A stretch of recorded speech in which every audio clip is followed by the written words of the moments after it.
vais voter pour le rattachement de la Loire-Atlantique à la Bretagne, pour éviter la guerre. À voter. À voter. Nous sommes donc en train de faire voter les gens qui sont aujourd'hui venus au rassemblement. C'est une votation populaire pour montrer aux élus que l'on peut organiser ce genre de choses un peu partout en Loire-Atlantique pour que les habitants de Loire-Atlantique choisissent l'avenir de leur département ou en tout cas dans quelle région ils veulent vivre demain. Nous on est pour la réforme territoriale, mais du moment qu'elle prend en compte l'avis des citoyens.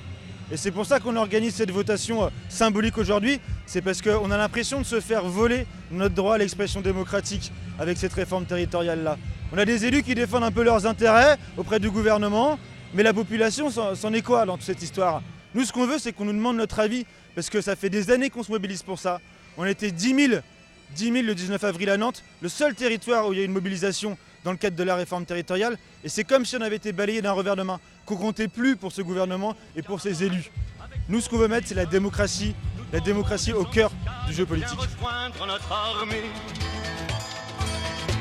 La voilà la blanche hermine, vive la mouette et la jonc. La voilà la blanche hermine, vive Fougère et Clisson. Où allez-vous, camarades? Nous sommes en Bretagne, à Nantes, et qu'il est tout à fait logique que ce qui nous a été enlevé nous revienne. Depuis que je suis dans les Pays de la Loire, je n'ai plus d'identité. Alors j'aimerais bien retrouver mon identité bretonne, l'identité d'origine, quoi. Mon arrière-grand-mère était originaire de Fay-de-Bretagne, pas loin de Notre-Dame-des-Landes d'ailleurs. Et donc si ça s'appelle comme ça, c'est pas par hasard. Et ma mère a passé sa jeunesse à Sainte-Reine de Bretagne. Si ça s'appelle comme ça, c'est pas par hasard. Le château des Ducs ici, c'est le château des Ducs de Bretagne, mais j'y peux rien.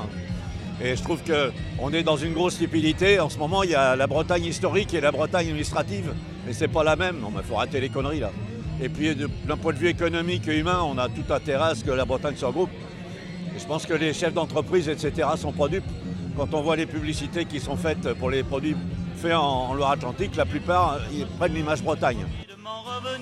À Nantes avant décembre, falari dans la ridondée, à Nantes avant décembre, falaridé, à Nantes avant décembre, falari dans la ridondée, à Nantes avant décembre, falaridé.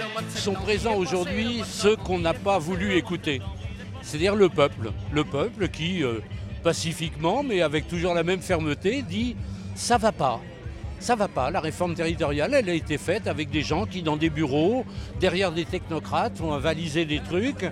Et puis finalement, qu'est-ce qui se passe?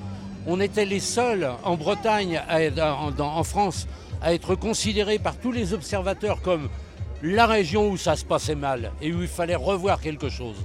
On est les seuls à l'arrivée où on n'a rien revu. Et on essaye de nous prouver que le statu quo est une bonne chose, alors que partout en France, on a prôné des grandes régions à dimension européenne. D'un côté, on voit nos voisins normands qui ont été réunifiés sans que ça fasse la moindre question. Et en Bretagne, on nous refuse cela avec un statu quo, puisque la carte de François Hollande, c'est la Bretagne à 4 d'un côté, les Pays de la Loire de l'autre. Donc nous allons faire des amendements à l'Assemblée nationale et au Sénat pour qu'il y ait une réunification de la Bretagne. Si jamais le gouvernement et la majorité restent arc-boutés sur la fusion de régions entre elles, eh bien nous demanderons que les départements aient un droit à choisir, une liberté de choix démocratique pour rejoindre telle ou telle région, plutôt que de subir ce redécoupage autoritaire décidé à Paris sans doute par des technocrates, puisqu'encore une fois, il y a d'autres logiques que de faire des espèces de grosses régions.